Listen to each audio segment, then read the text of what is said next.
apart the 7.3. I've got, like, I don't know, maybe 20-30 minutes into it. And the biggest problem was the turbo V-band clamp on the exhaust side was stuck. And now we've got one bolt on the pedestal on the back of the turbo. We're going to try and get to that. The first one was kind of hard to get to. See if I can flip this thing around. It doesn't won't let us change the camera.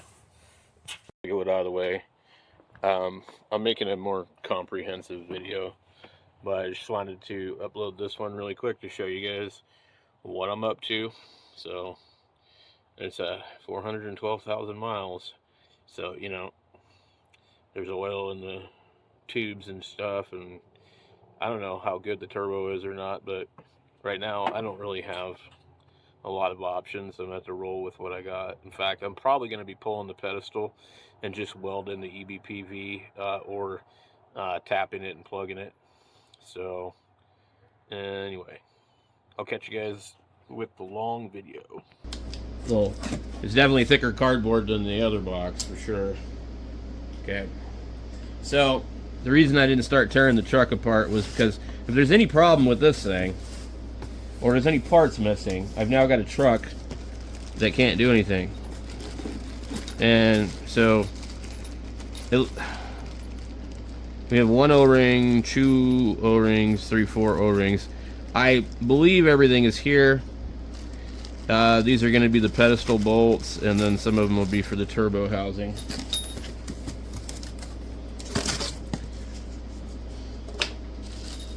And here's the pedestal itself. They actually did a better job at packaging this, because some people were complaining that this thing was floating around with the other thing dinging it up. And so the issue, yeah, this is a no-go. God damn, man, these fucking dumb motherfuckers. You see these dings in this thing?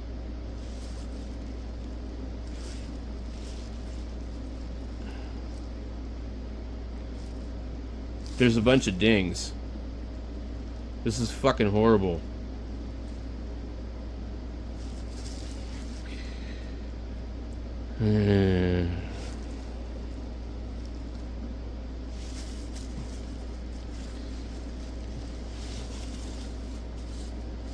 So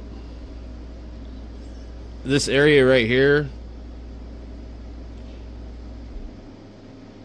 I don't know how critical these areas are for sealing the thing, but I'm gonna tell you right now, I don't want to pull this turbo and have it fucking leak, because there's a fucking ding in this thing, and I shouldn't have to file that.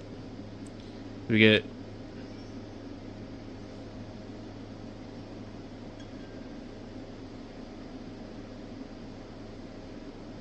it's just really, really shit poor.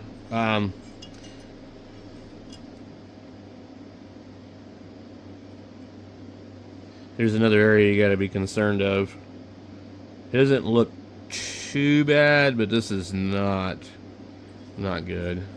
So what I'm going to do is I'm going to see what it's going to take to return it. If they, we know this part's not going to fit right. That thing is really dinged up.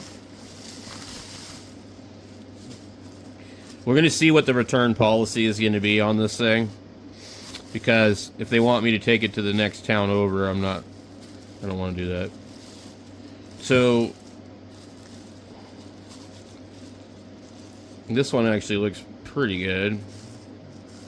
And I may not even use this part. So some people had mentioned you got to drill out some of the holes to make them fit on the turbo.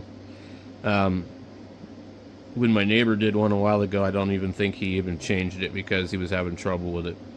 But this is not good. The pedestal sucks. So I'm going to look at just trying to get a replacement sent to me. That's what I'm going to do for now. So this here, this is why I didn't start tearing the truck apart, because I don't want to do it twice. It's a big job. It's a pain in the ass. So let's get that back in there. It's probably one that somebody else returned as well. Because I noticed this company is cheaper than everybody else by $20-something.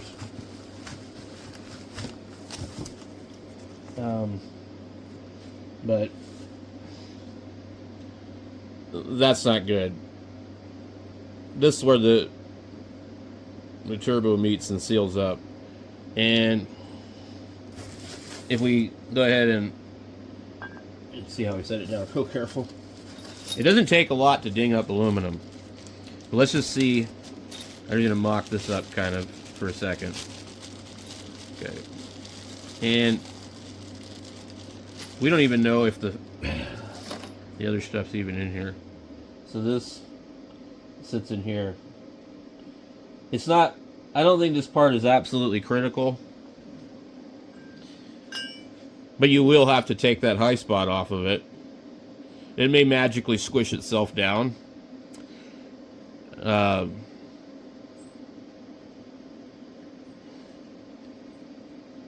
that's not cool to have it like that.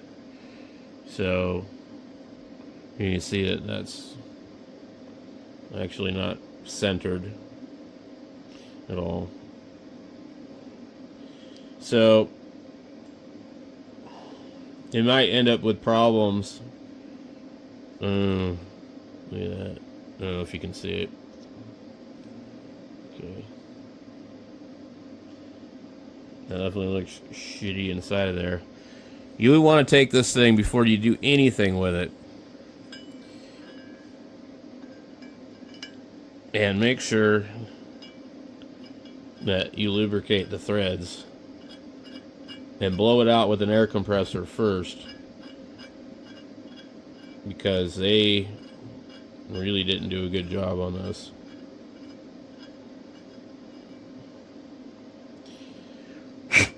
Yeah, this is, you can see. We need to make sure there's no, like, material inside of here. But they boogered this fucking thing. Like, how do you do that? So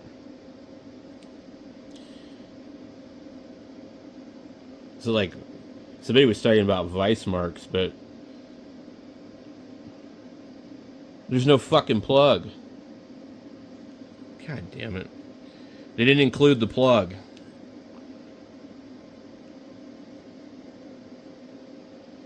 Jesus. Yeah, there's no fucking plug. So, you have to plug that. If it's not in the bag, then there isn't one. It is right here. Okay. So you need to put sealant on this. And you run that into the back. But if you don't put that in there, you will be sorry. And that's not going to seal on its own. It needs to have sealant of some kind on it. I don't know. You probably could put Teflon on it. Let's see. This is disappointing though, because it's like, great. Now I either have to modify it or I send it back a couple of times.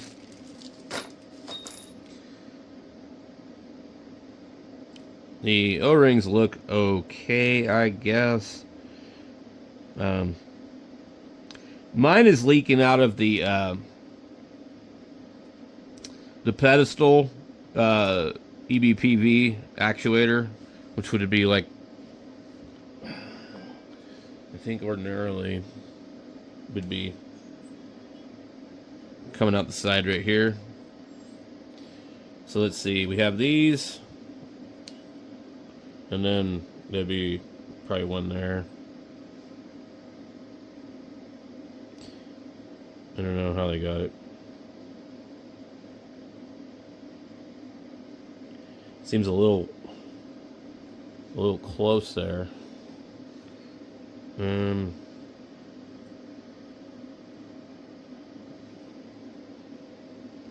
They look like they might be drilled incorrectly. Like if you center these up, I mean, that would make sense, but then the other one, like, what the fuck? How could that even work?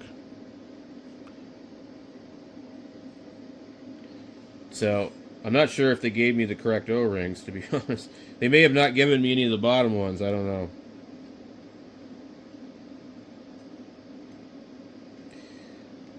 The O-ring definitely seats pretty well on that, that's for sure. I suspect that the other one might actually be a different size. And they didn't give the correct size for it. I mean, how could that fucking be like that, right? That don't look right. I don't see how that could even work.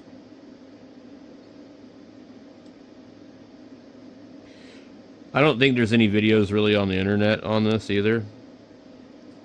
But to me, I'm like, these look like they're too close. I really don't think they're... I mean, like, you literally, in order for these to fit, you'd be looking at something that looks like that. And I don't know that they would do that. But I've never had one of these off to see. I don't know.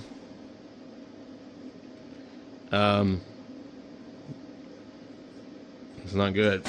Not good in my book. So, what do we got here? We have the 2 bolts for that, which is nice that they include those. Probably because they didn't thread them like the original ones.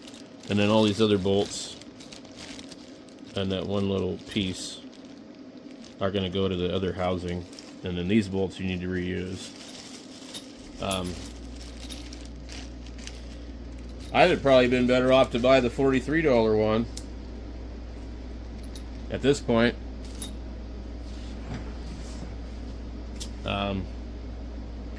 Yeah, not happy about it.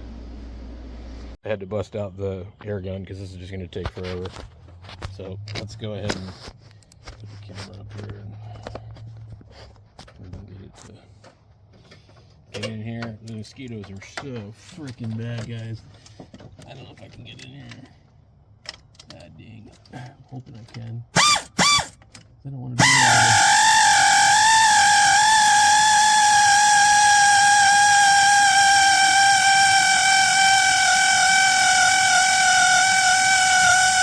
Alright, I think that's it. Yeah, I gotta, dude, don't lose my socket back here. Okay.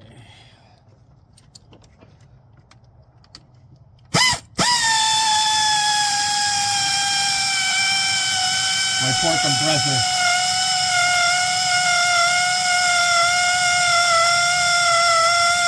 This is why I don't use air tools too much at home. Okay. These look nice, don't they?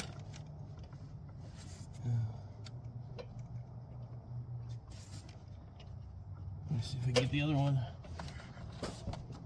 Alright. We got the bolts out of the turbo. Now, we got to pull the clip on the EBPV. I forgot about that. That's okay. Alright, so I've mostly got it. Now, my next problem is let me get the turbo up out of there. I'm just going to whack it with a hammer. A dead blow.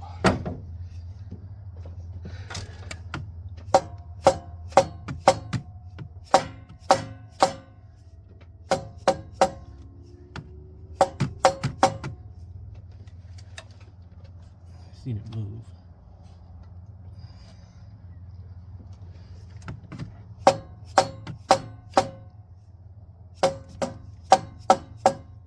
Okay, and let's see if we can.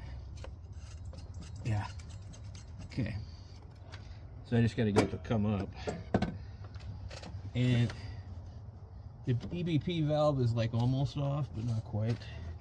So I'm going to get like a bigger bar.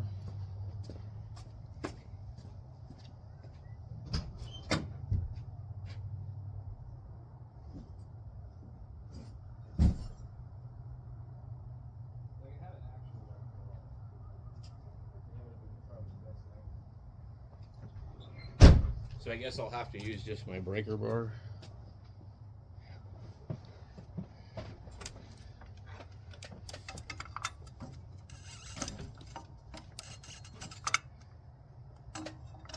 Because that's the only thing. And then that valve, dang, I don't even know. So the valve seems to be stuck too. So this is turning out to be fun, right? Like, oh, okay. No, I got that off. So we're just gonna get the turbo to come up. And the turbo isn't going to be light, so that's going to be difficult. I was really hoping I had my wonder bar in here. I don't know where it went.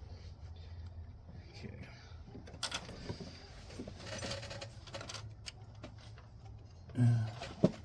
Problem is the turbo seems to be pretty well stuck. Like, isn't, there's not a lot. Seems to be stuck on something else. Okay. Is there like another bolt that I don't know about? I'm like,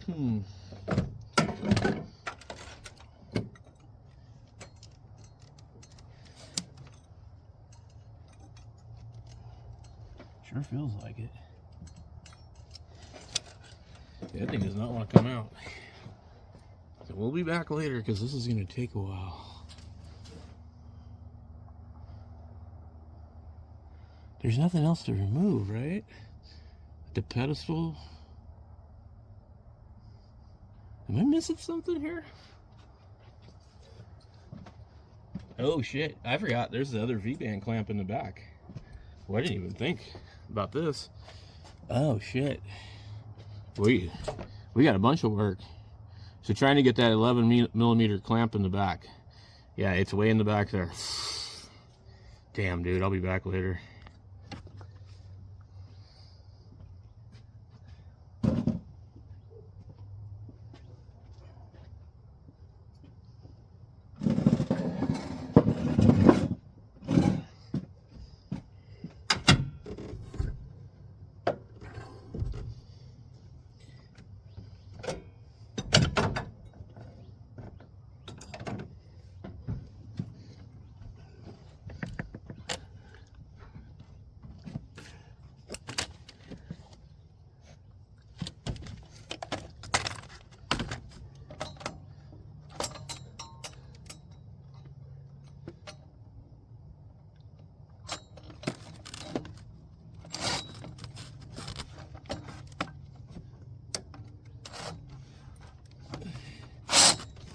Fuck, dude.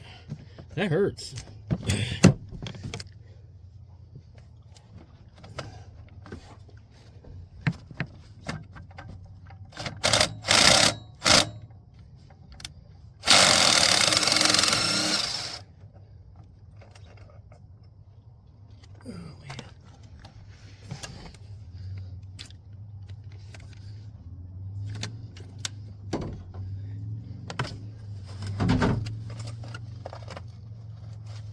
Used like new turbo pedestal going to look like, and is it going to be properly drilled unlike the other two? So let's find out together. As I've said before, when you open a package, because there's so many trolls out there, make sure that your address, QR codes, and all that are not visible. Okay? You do not need somebody doxing you and finding out your information and buying things in your name, or you know, any of that kind of crap. So let's get this thing open. And this one, actually, they put the label on the side, but some of these have Amazon tape, and some of them have tape. It's kind of weird. It's like, well, hey, look, they even put some packing material in here, but they, you know, you should put packing material in probably both sides of the box. You know, I'm just saying, it might be a good idea. Oh, look at this. Damn, dude. See, he's got holes in it. Look, holes. More holes. And we'll go ahead and open it here. I'm not expecting much, guys. I'm telling you this right now. Like, I have a feeling that somebody got it and they looked at it and they said, "Oh my God, this is horrible," and they sent it back. Jesus Christ. Interesting. This is very strange. Okay, we have multiple boxes here. Okay. Shoot, damn, dude. Okay. So I think this is probably the exhaust flange. I'm not even going to open it because I'm not worried about that part. I'm hoping that everything is in here. Okay. Let's see where's the best spot to open this one.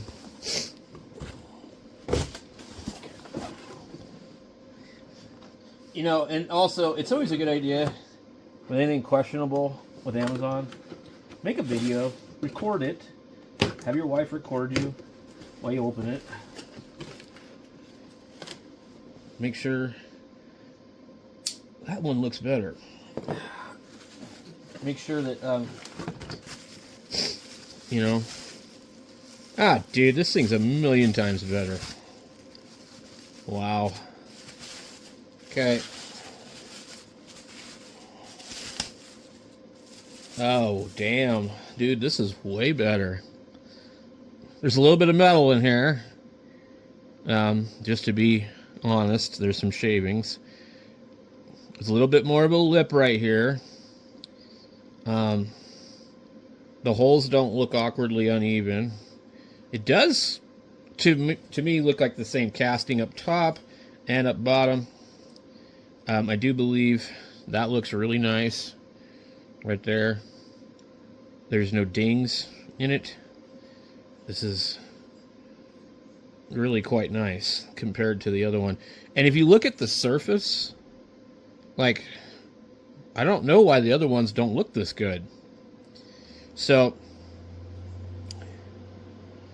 we've got some like stuff down in here. I don't know what it is. It looks like it's lube. Assembly lube from when they pressed that in there. Yeah, so that's okay. Let me put the flash on. You can hopefully see. So this is JDM Speed. That's the name of the company. Would highly recommend using them instead. And our fucking hardware is in here. What they don't have is they left out the exhaust housing bolts aren't in this bag, but they're probably in the other bag. So I think everything's here. Why does it say used? I don't even get it. I don't see where anybody's attempted to use this.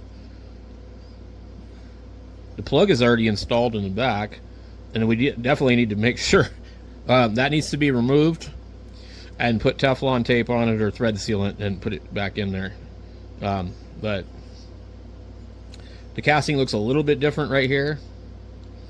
And I'm going to have to check a couple of things because, like, there are early and late models of these. And this one looks like it could be on the short side. And if that's the case, then we cannot use it. So an early 99 would be different. But it didn't say that it was an early 99. And so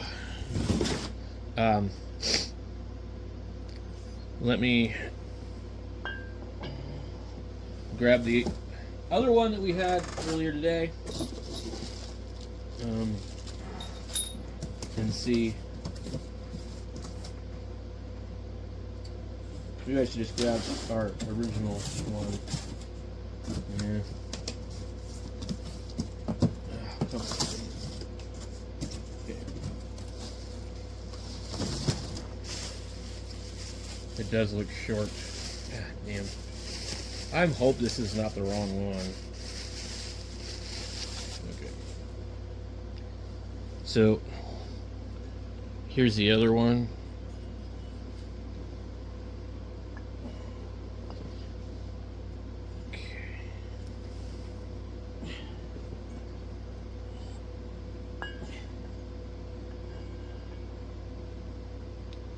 No, those are the same height. Okay, so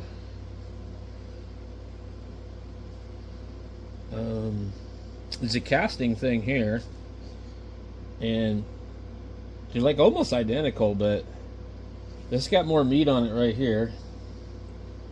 Let's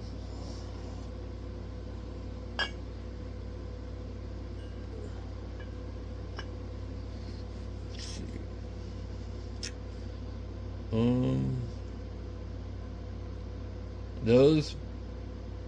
These are all more in line with each other on this one. Okay. So here's where it really matters to me. Let me see if I can put like this down here. See, that's not in the same spot.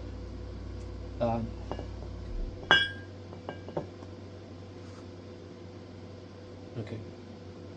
So I'm going to show you, based on my observation, that this one's probably good.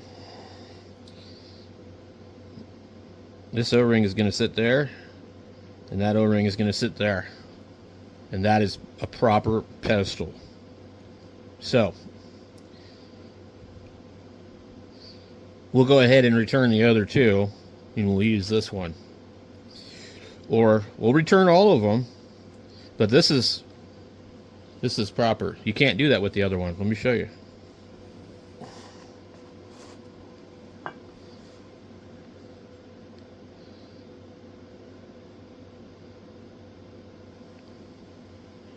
They're too close.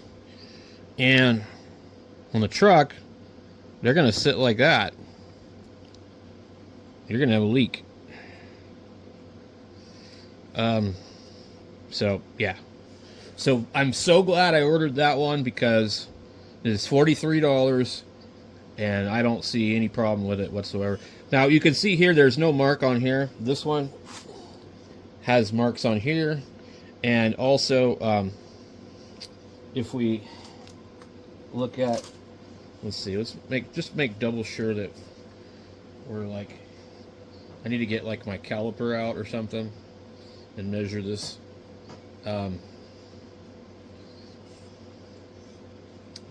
So let's see.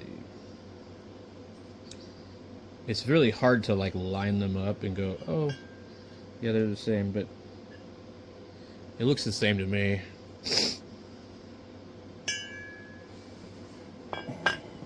So, yeah. But the holes are, the castings, you could tell the castings are different on these. So, you got to be really careful with these guys, because they're not all the same. I thought they were. I'm like, oh, they all got to be the same, but they're not. The casting is different. It's just slightly different. So, anyway, this should work. And it's JDM Speed was the name of the company.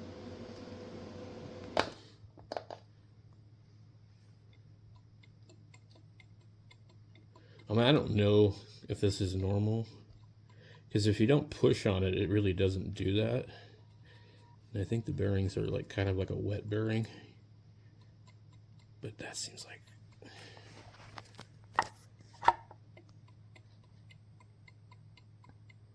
I don't know. Maybe all the turbo experts will let me know. Let's see. But it feels pretty smooth otherwise. I just hate to rebuild it with Amazon parts, because I've read nothing good about any of them. It doesn't, I don't see any marks to where it's like actually hit the housing. I think if it was like really bad, you'd see where it was hitting the housing. So let's see. So And this is the, I don't know, what is it, GT38 or whatever the hell they call it. It's off of a 2001, or I'm sorry, 2002 F350. And I'm getting the house dirty, so I'm going to get yelled at. I know.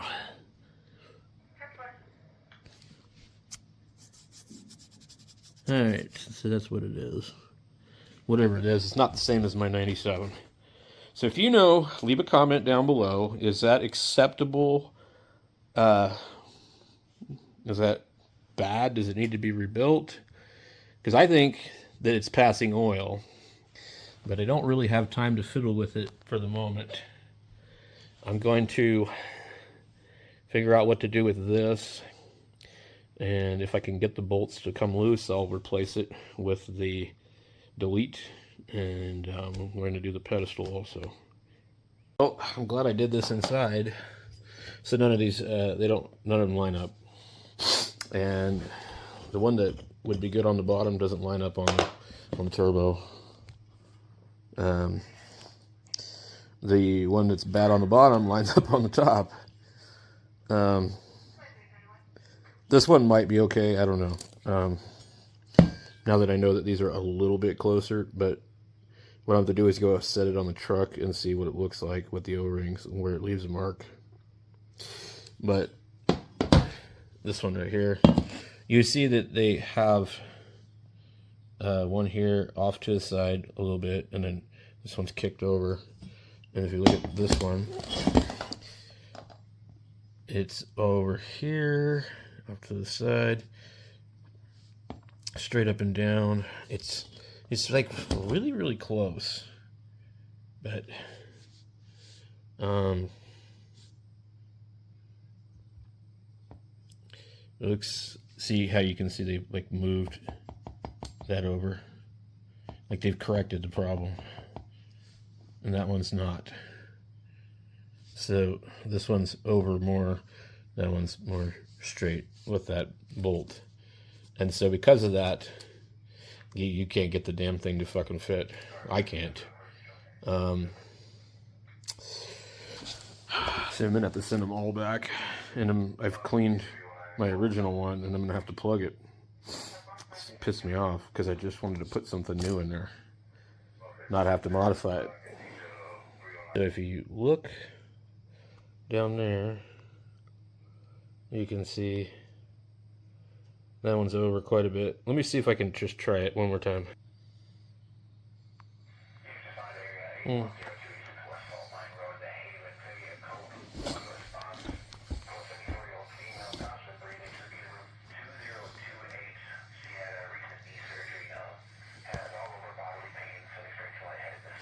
Now, if you want to drill out your turbo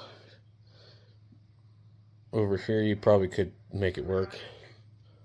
I suppose if I had no choice, I would probably do it. You can see that it's over too far. So, god damn, man. This pissed me off. I got 3 of these fucking things and they're all bad. Now, you can lift it up and make it fit, but then you'll see what happens here. If you look right there, you can see the plug is not going into the turbo. So you can try and force it, but it probably won't go well. So I lifted it up.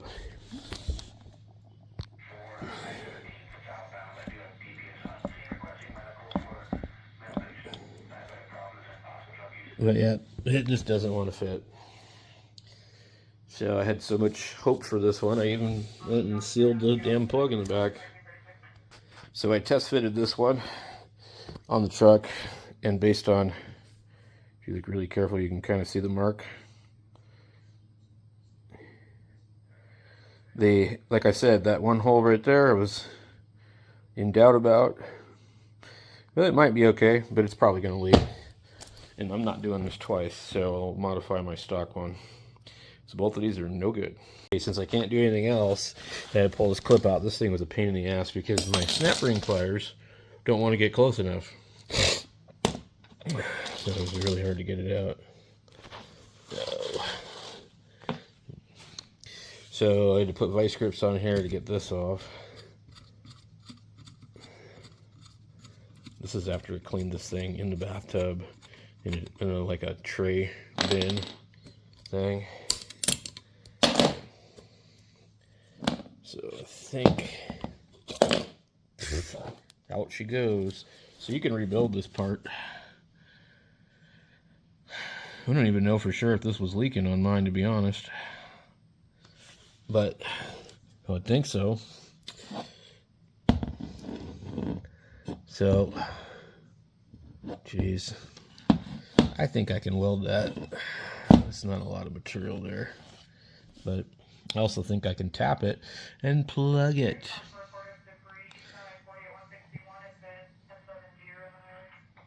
So we'll see. All right, so this is going to be my solution because I tried a couple of other things. So I took whatever it is, you call it a quarter pipe thread, which is what people were recommending. And I tapped this frickin' thing, but it didn't want to play nice. So I tapped it for 13, half 13, and it was just too coarse or something. So I was like, oh, I could take one of these, and I just forced one of these in there. I took my Milwaukee and just went, and then backed it out. Took another one, and then I just went and took the wire feed welder and welded it up. And I was like, it looked perfect at first, and I'm like, it was like I dropped a dime right on it. But I'm like, damn it, I want to be absolutely sure this thing is not going to fucking leak. I don't want to deal with it again. So I got to send all the Amazon shit back. I got to put this here.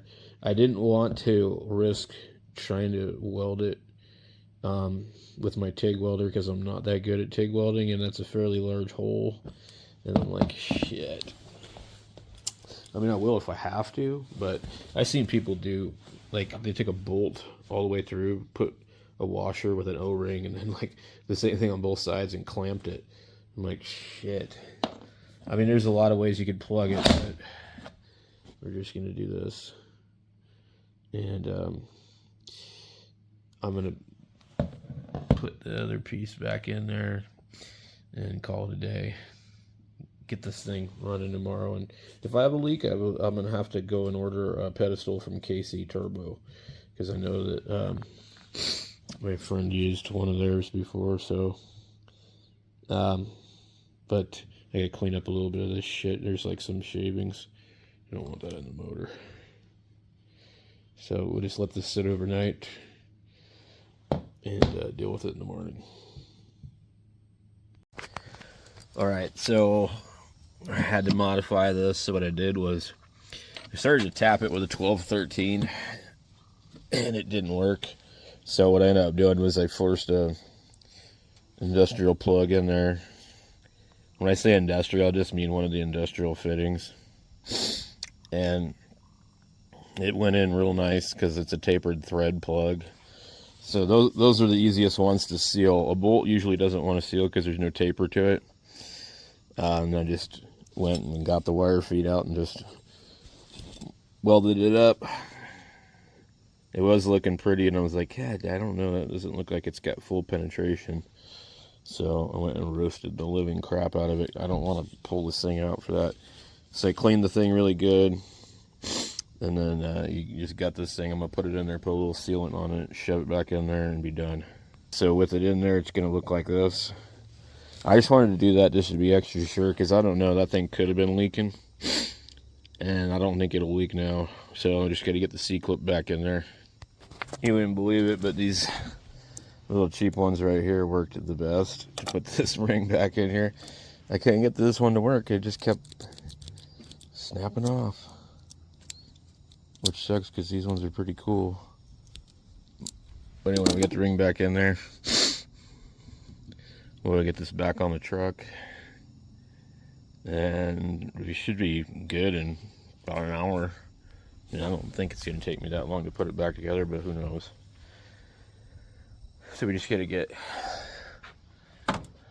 it cleaned up there, put the O-rings in there, and put the pedestal down, and then the hardest part's getting that V-clamp on the back here. I might actually put the jack underneath the motor to lean the motor forward a little bit, because I think it's kind of hitting the firewall just a little bit there. So we'll try that. So anyway, I'll let you guys know when I get a little further with it, but this is my deleted pedestal. So you can do it however you want, but I don't recommend doing the bolt method. What I'd recommend is getting a plug, a pipe thread plug, okay? Get a brass pipe thread plug and tap this thing to whatever they call it. That's a 1/4 pipe thread, I think. I don't know what the actual diameter is, because a 1/4 tap is not anywhere near that size. I wasn't paying attention when we went to tech school and we did all this taps and die crap, but it was a test that we had to do. Actually, we had to successfully do a drill and tap and all that, but I always got confused about all that stuff, because the pipe thread sizes are different than the tap size threads and blah blah blah and all this other bullshit. So anyway, there it is there, because the Amazon ones will not work. None of them want to work. And I'm not going to install an Amazon one and have it fail and then pull it out. Oh, all I did was I just took this thing and I just got my wire feed out, turned it up really high, welded the flap open. I'm not having any luck getting these undone, and I would love to have deleted this thing and then just filled this thing up, but I'm not going to do it. Maybe some other time. But this thing, they don't want to come out. So, yeah. We're just going to do it like that, guys. I don't really think it's going to make much of a difference. Since I can't get them off, I can't even use the flap that came with, the outlet that came with any of the kits anyways. So all the kits are going to go back. So we'll get this one on the truck. So this is basically, you could do this if you're following along. You could do all of this for free, basically, that I'm doing right here. And you delete the leaking EBPV, you delete this. You're not going to get any performance gain here, but some people claim that they did get performance by like switching to the housing, but I looked at it and it's exactly the same size.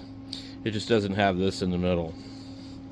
So this will just drive like it used to, you know what I mean? So that's all I care about. I just want my truck to run. I don't really give a crap about performance. It's got 412,000 miles on it.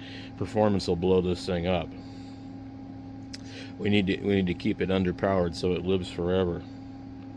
This is turning into a regular fiasco. I lost a V-band clamp bolt, and the turbo does not want to sit on the back flange, and I'm gonna have to pull the turbo back out again, and then maybe I can find that bolt. I do have some other V-band clamps, but and I think they're probably the same, but that's not the point. If I didn't have them, I would be having to pull the turbo to look for this fucking bolt. So I think this is worse than the square bolt flange, because those, you can line up the bolts and you lower it down onto it. This is easier to undo but harder to get back on. And then that V-band clamp, the up pipes are literally into the firewall almost. So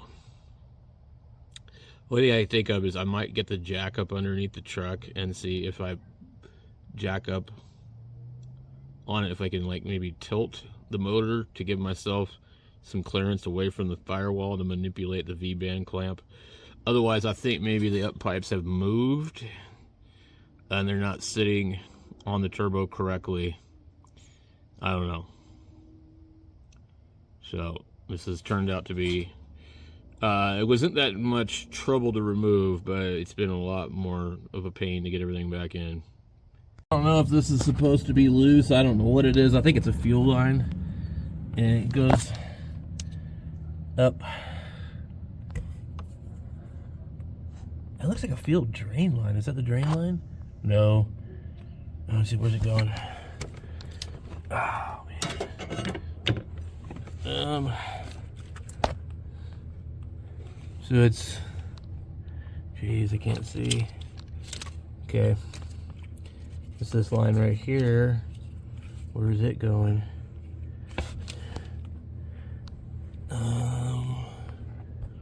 Looks like it comes up here. It goes, it's one of these. Yep, that's gotta be loose. Damn. I can wiggle it. Let me see if let me show you. You see that?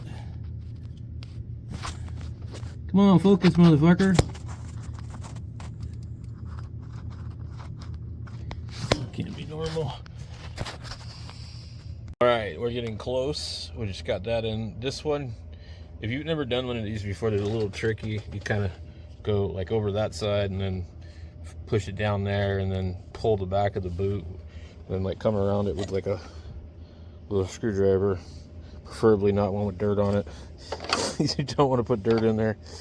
And then pull the boot. And then get your V-band clamp. So I attempted to clean as much of this motor as possible. There's like dirt cookies over here, like an inch thick. So the turbo got cleaned, not at all. I didn't clean it at all. It wasn't that bad. But this thing was filthy, filthy. I scraped the dirt off these boots and I washed these, and I'll get to those later. Those aren't super important. My other charge pipe is pretty nasty. I might actually have an extra charge pipe, but the thing is, I'm just trying to get this thing going. So depending on how this thing runs and all that, and if it doesn't leak, I might actually continue to try and get some more stuff done. Well, there's a lot of stuff here, like in this truck, where they have like lines that seep and leak and stuff, and they also like run really close to other things. Like, it doesn't make sense to me. Like down in there, and it's like this recipe for disaster. Look at that. The power steering line is sitting on top of the gearbox. Okay, so what do you think is going to happen to that line after, 400,000 miles of vibrating?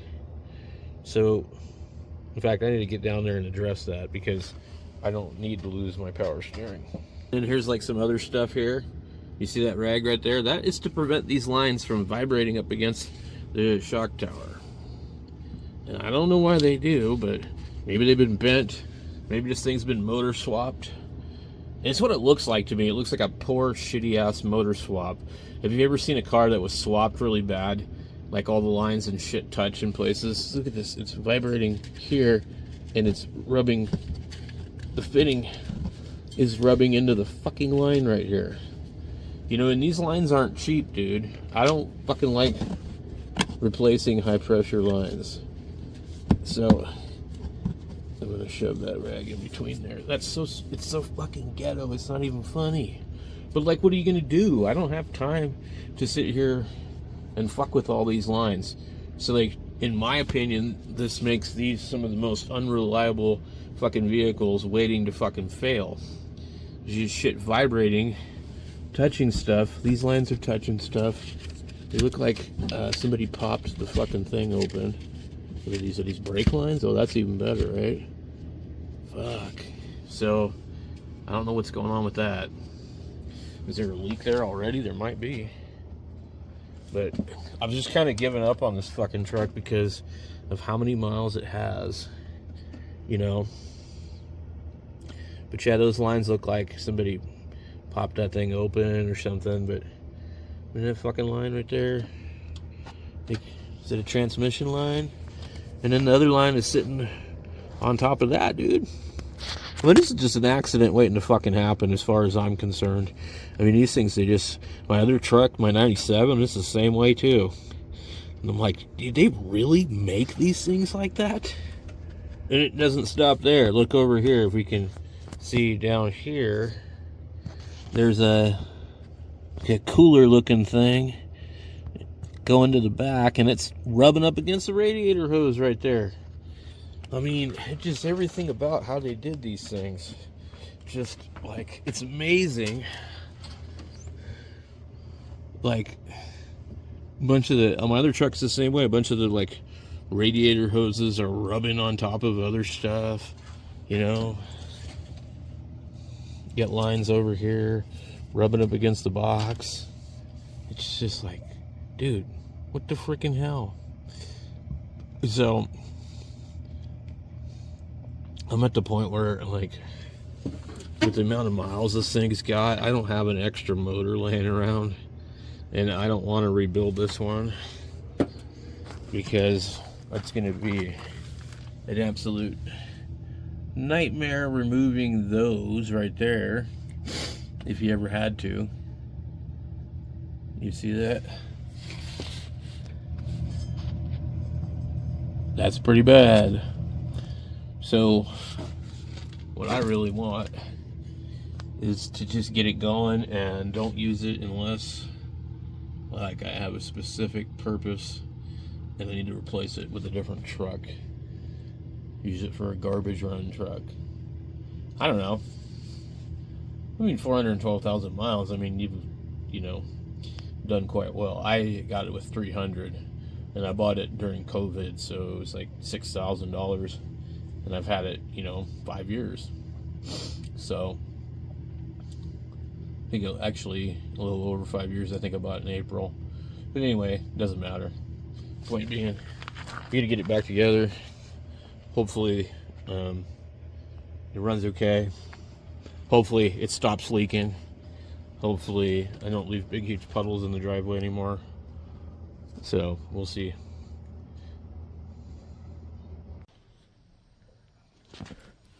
Alright, so this has been done for like about maybe 1 day. I don't know. I've got water down in here from cleaning it out. And then we got underneath it with a trowel, a scraper, and all sorts of other stuff.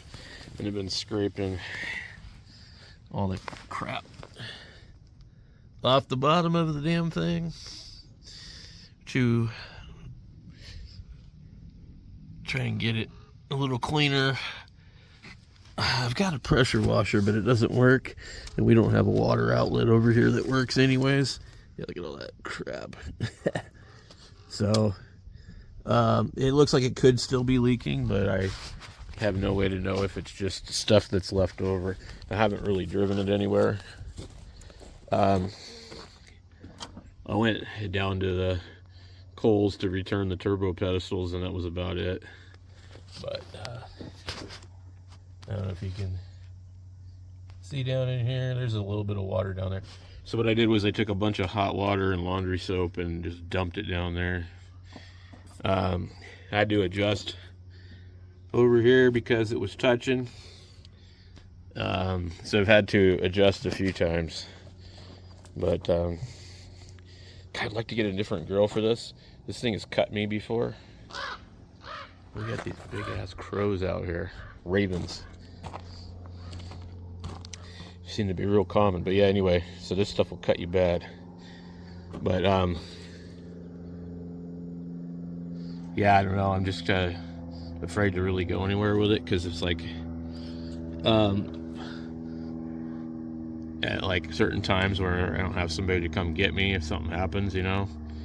So anyway, but it is what it is. It seems like if it's leaking, it's very little. So I can't spot anything yet. What's going on, everybody? All right, so I was up late last night trying to figure out these high pressure oil lines on the 2002 POWERSTROKE diesel. I don't want to replace the line. The line's not leaking. It's the snap to connect fitting, STC or whatever. I can't find anywhere any like pertinent information on rebuilding the little piece. I don't have I've tried to remove them before. I don't have anything that just like fits on. I'd probably have to make something. But It's leaking at that fitting, so it's not leaking at the hose. Um, as far as I understand, the hose would just have a metal fitting. After reading review after review after review on Amazon of the aftermarket replacement lines popping and just all sorts of bad crap, decided mine seeps. It leaks. It's not spraying. It just slowly leaks. I would rather have it slowly leaking than have it pop off. So these are the nasty steel braided lines where I get like the damn thing cut my wrist up. Where's that right here? Yeah. I accidentally brushed into the damn thing. So we need to figure out something on that truck. I ordered some kind of kit on Amazon. It's like a master repair kit. It doesn't come with the lines.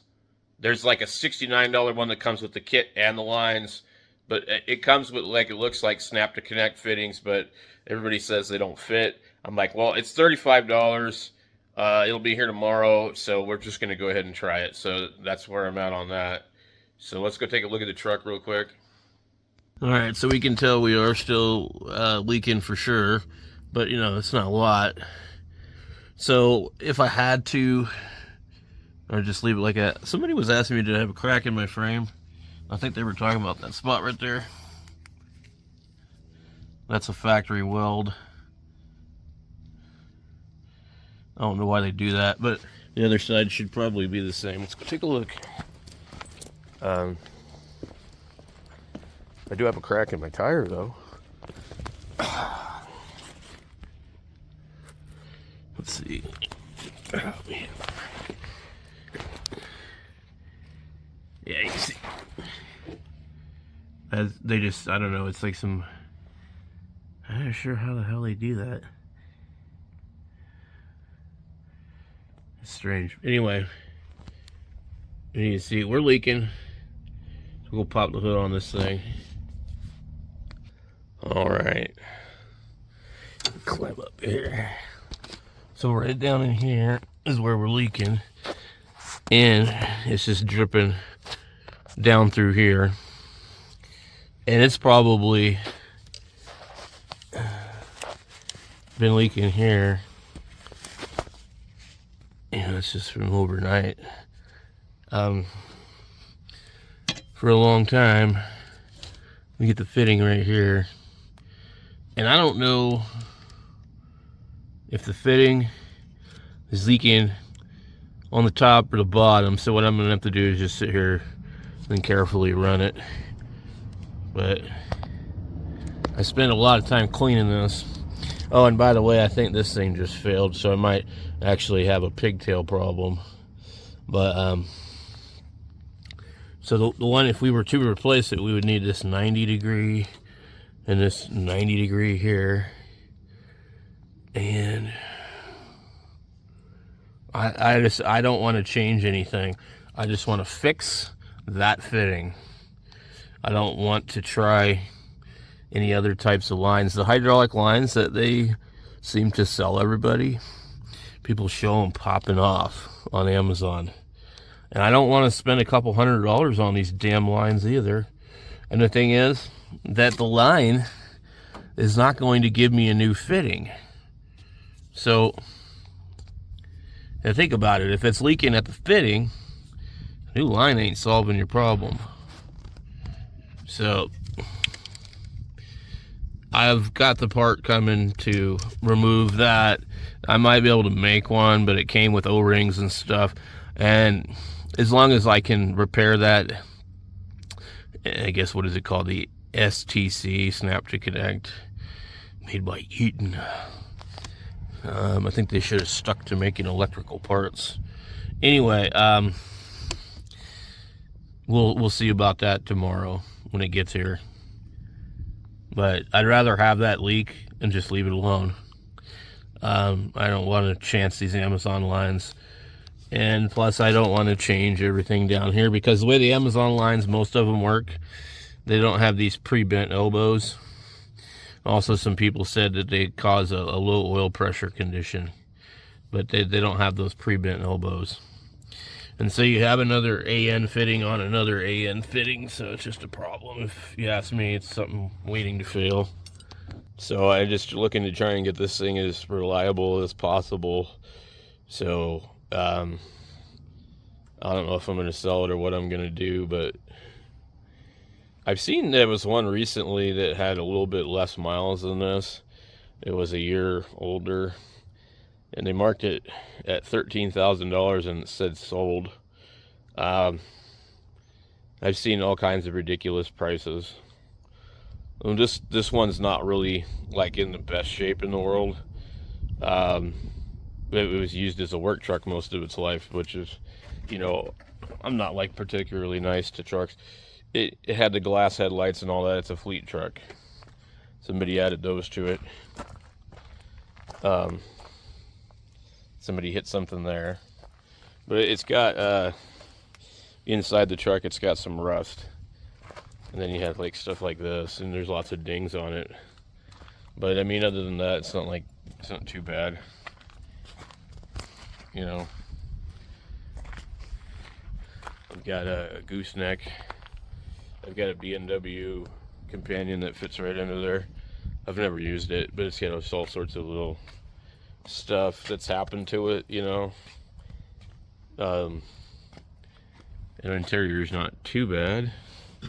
The seat's destroyed, like all of them, but I found these things and they don't want to stay. In fact, they're falling apart. But yeah, I got a bunch of junk in it. A jug of oil because it loses oil. Yeah. It is what it is. Alright. So I found a place that would make the hose for this locally. I don't know how many locations they have, but it's called American Hose, I think. And they have one here in town and one in Tucson. But this STC is not actually leaking. Now I looked on my 97 truck and it actually doesn't use these. Anyway, the issue with this thing, I don't really think that the hose is bad or anything like that. I just think that this O-ring here is bad. And I think this is what they call a boss seal. You need to be really careful not to. I need to disconnect the battery actually. I'm gonna do that right now actually. Yeah, if you accidentally touch that fucking hose right here, you will be in sad fucking shape. You'll light that hose up like you wouldn't believe. Alright, let's get this battery off of here. So anyway, this place, they said, well, we can make the hose for you while you wait if you bring the old one in. I just don't want to convert to the other style fitting because I don't want to take it off the high pressure oil pump. I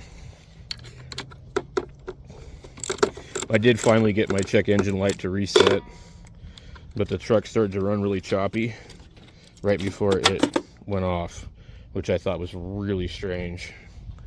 So I still suspect a bad ICP. Get some coffee there, man. I've been dragging butt all day. My damn beard is getting so long that it's hard to work on these trucks when they're running. Because it flaps around. You're like, it's gnarly. Anyway, I guess probably not a good idea to be like Santa Claus working on cars. And then it blows into your mouth. Such is the problems. Anyway, we've disconnected the battery. So I'm just seeing a slow seeping here. So I just need this O-ring.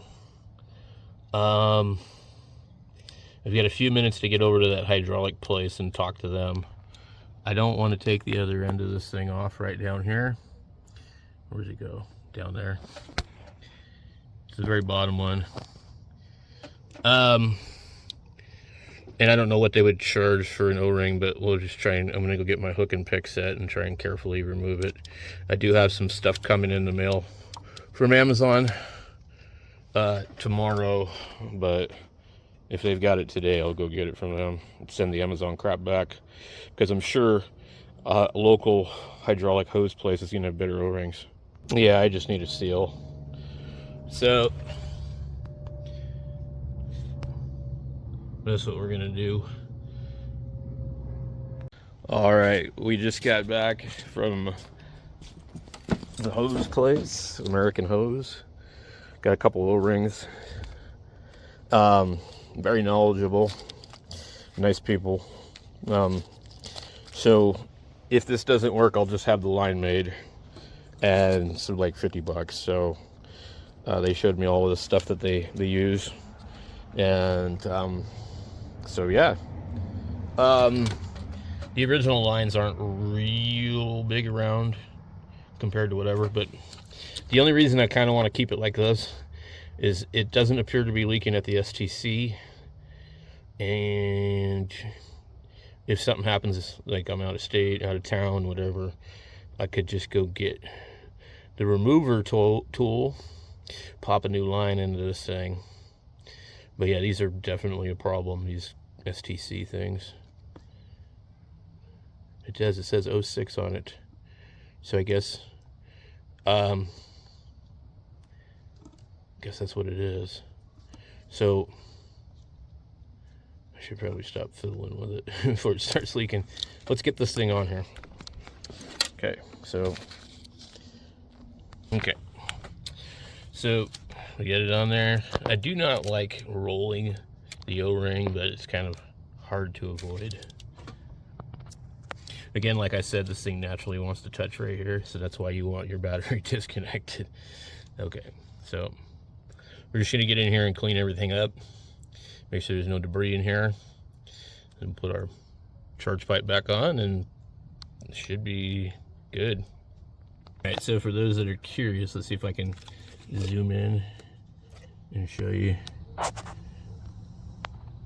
So there's like a seat in there where the O-ring sits, so you want to make sure you get it nice and clean. So I went ahead and I pulled that connector because this is very slow going. This takes a while.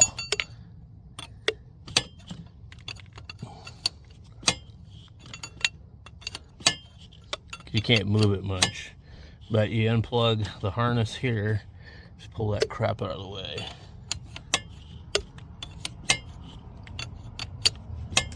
All right, we'll be back when we're done. Okay, get everything back in there. Let's see. The fitting is down in there. We just have to keep an eye out for leakage. I'm going to clean it really good. Alright, we got check engine light again, but I disconnected the battery, so I don't know if that's why. Ooh, don't want that there. So we'll just have to get in here and see if it's leaking after a few minutes. Hopefully it's not. I can't see how it would leak considering the condition of the O-ring was bad. It was like deteriorated. It just got choppy. So usually when it did it last time, it was like and now the check engine light went off. It's like it's going into some kind of closed loop, open loop type of thing. You know, like OBD2 stuff. But like I have to use this to scan this. And I don't think this does anything. I could try it. A lot of times too, scan tool will make the truck run really fucking weird. So I don't want to plug it in while it's running. Alright, so usually what I do, I get in here with my mirror.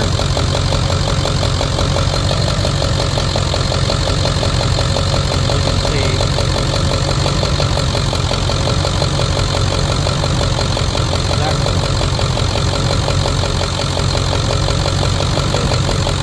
Angle a little better.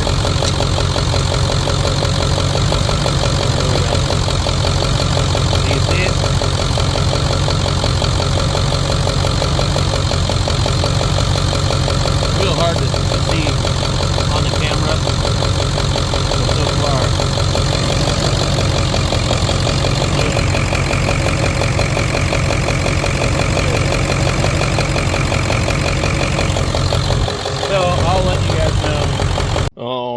I just took the Dorman tag off of it.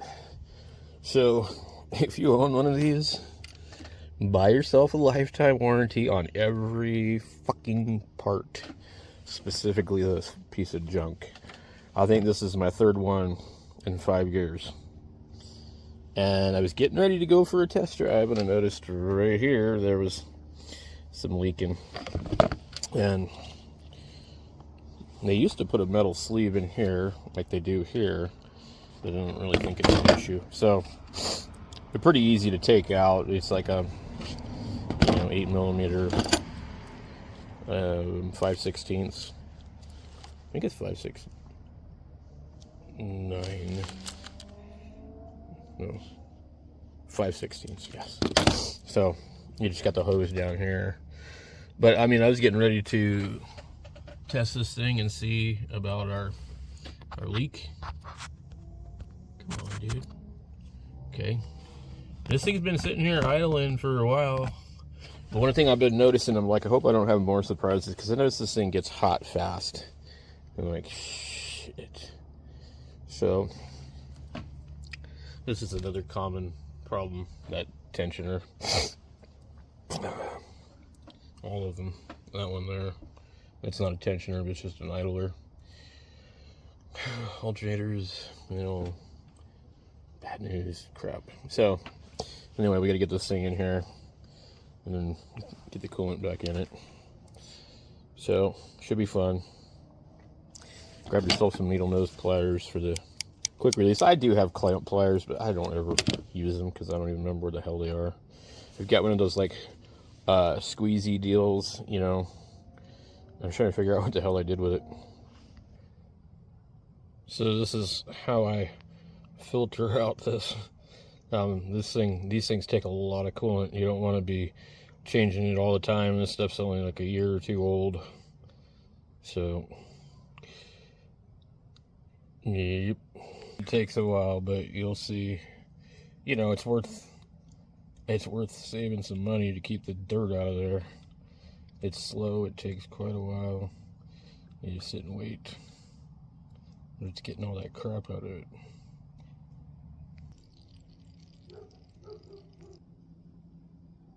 Alright, so we got a couple of codes that are always on here. The ignition key and circuit failure, I don't know what that really amounts to, but I've never seen this chassis oil pressure switch failure, and I've never seen this U1262. This don't think it has like a CAN bus or anything really in it, but maybe. I started to look up the price of H-pop pumps, and I couldn't believe how much they were still. This damn phone. It's nuts. Do I want to drive around a truck that I paid $6,000 for in 2020 with 412,000 miles on it and continue to gamble and then have the H-pop go out and cost me $1,000 more? Like, that's fucking crazy. This phone is driving me nuts. So let me show you what happens when I start this thing. Let me see if we get a little out of sunlight here. I don't even have the key on. I can't scan this thing without the key on. Alright. Alright, let me do... God dang, dude. Okay, diagnostic.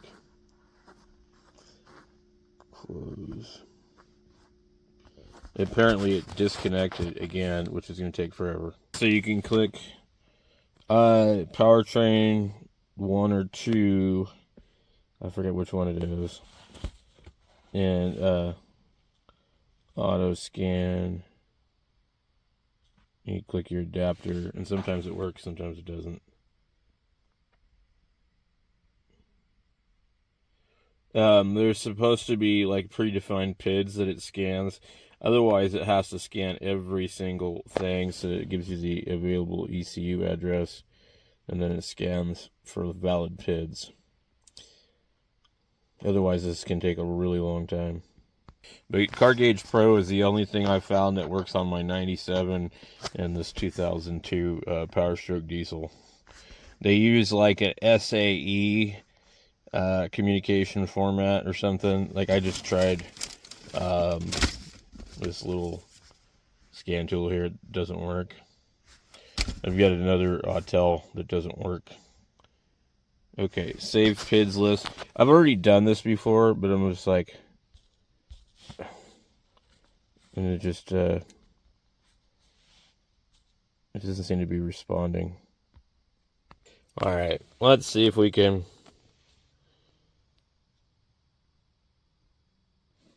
We have the powertrain 1280. Injection control pressure out of range. Whoa. Okay, now when we start it, it doesn't want to start either, by the way. So we need to cycle the key and let the glow plugs heat up.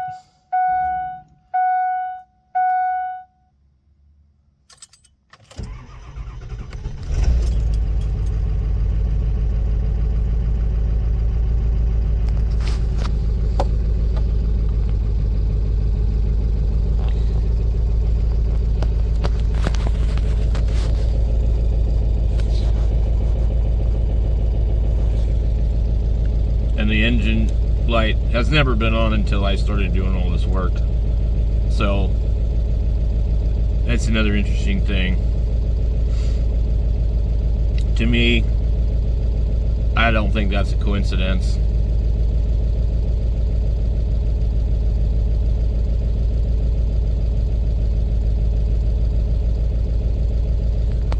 So let's see if Car Gauge Pro can do.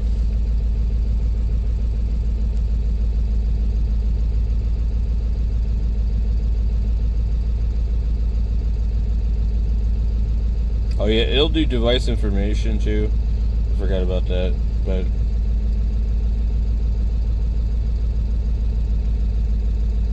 the key on engine running will like almost always produce some kind of funny thing. Now see, it just went off. And you heard how it idled up? But so on cranking I'm getting a low input, and I'm not sure if maybe I just need to change the oil or something. There is that possibility that it could actually be that the ICP sensor, I think, could be going bad. But if that high pressure oil pump is going bad, like the cheapest I've been able to find something like that is on eBay with ones that like you have no idea what you're getting.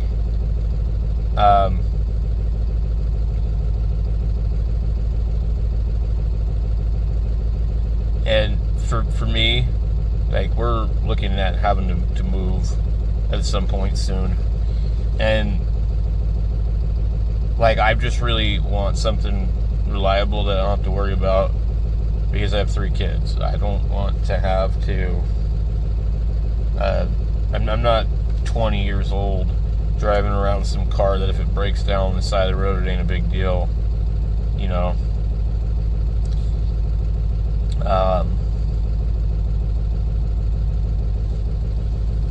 I need reliability. I don't care about going fast. I don't care about any of that crap anymore. I wouldn't be doing it in a truck in the first place, but yeah, I just need something with a little bit more reliability.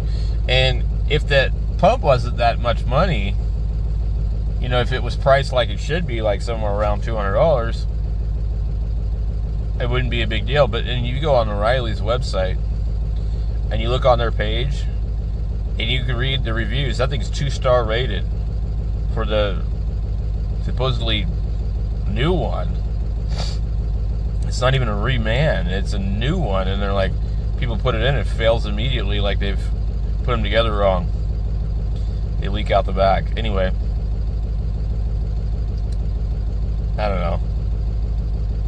So I'm just trying to get this truck sorted to where it doesn't leak, and get it cleaned up underneath a little bit better. And I don't know, I think I really do want to get rid of it. I mean, I like diesel trucks and everything like that, but I've been working on this thing for like a week now, every day, a couple hours, and I've had my fun with the truck. I've put 100,000 miles on it, and it's starting to get what I think is noisier,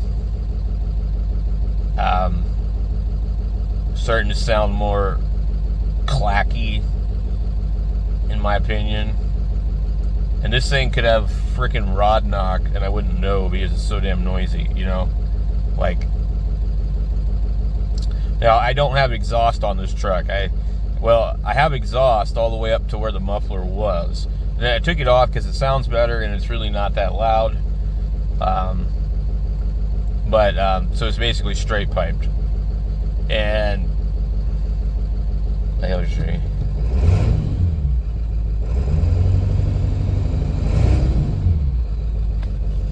Window down, you can probably hear it better.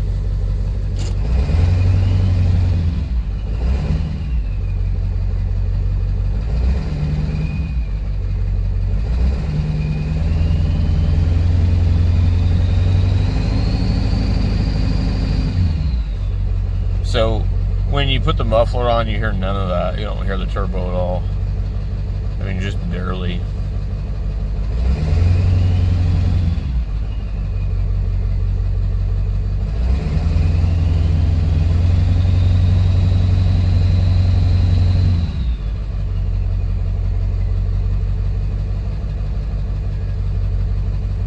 But I think if I put the turbo or the muffler back on it, the motor is going to be like noisy. So anyway, but I just don't understand why when I start it now I get a check engine light immediately, and then after a couple of minutes it goes off. And after I did the turbo pedestal and all that stuff, I cleaned everything with water really good. This was like maybe now going on 3 days ago, and I went to go test drive it, drove down the road, and the truck died on me. It started running on a couple of cylinders. So then I tried to restart it, and it attempted to start. So after a few minutes I got it to restart, and I drove it back home because it was just really close by, and then it died when I pulled into the driveway. So after that, I pulled the harness and stuff and found maybe a little bit of water and oil in the injector glow plug harness. So I just assumed that that was what it was. Well, then once I got it running again, I had a check engine light the entire time. So I went and put the 470 ohm resistor in the EBPV connector. But I don't think this is a California emissions truck. So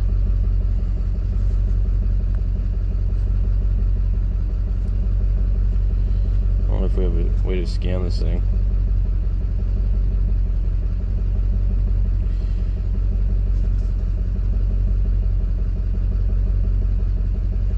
I don't know what the U network is. That's interesting. So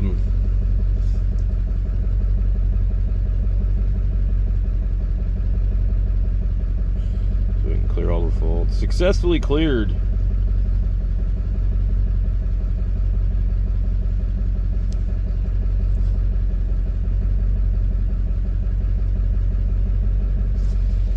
So this uses the SAE J1850 PWM protocol, which most scan tools do not support. That's the problem. It says 13.1 volts.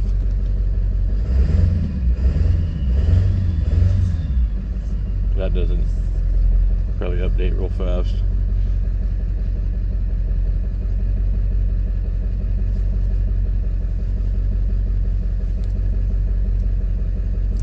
So all in all, like, Car Gauge Pro is like the only thing that works. Here's live data. And you need to import the PID list. Here's 750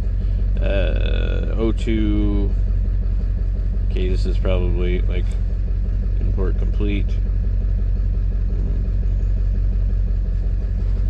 Where's it at?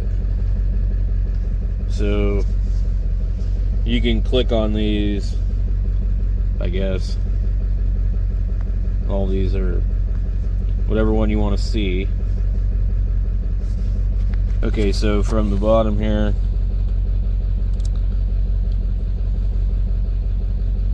VSS fail.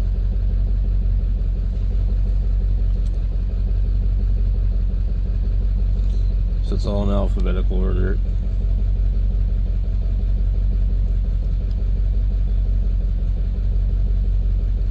So we'll try to select injector pressure. I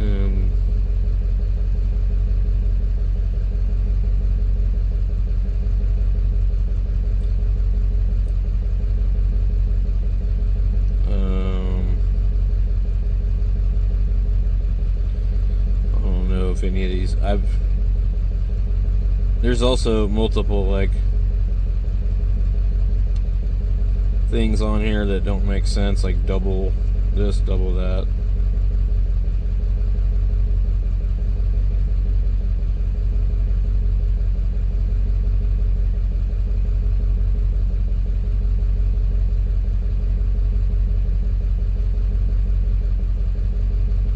Check that one.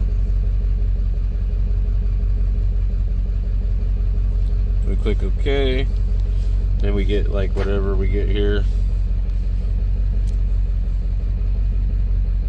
See, one engine temperature thing is wrong. Fuel pump duty cycle. Injector pressure, it says 608. We give it.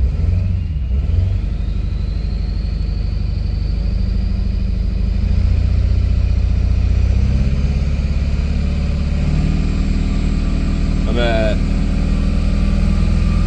2,500 RPM.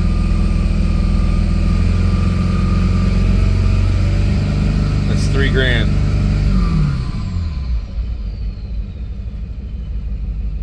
I don't know if that's normal or not.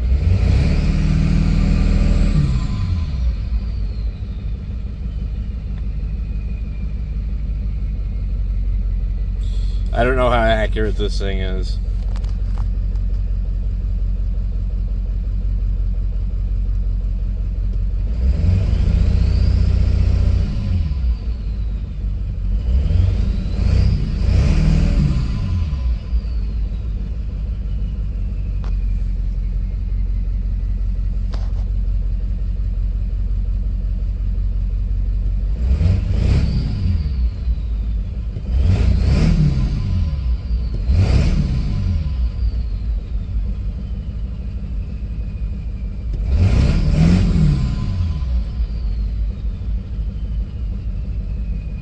I feel like the truck is acting a little funky anyway. Might just have dirty ass oil, you know.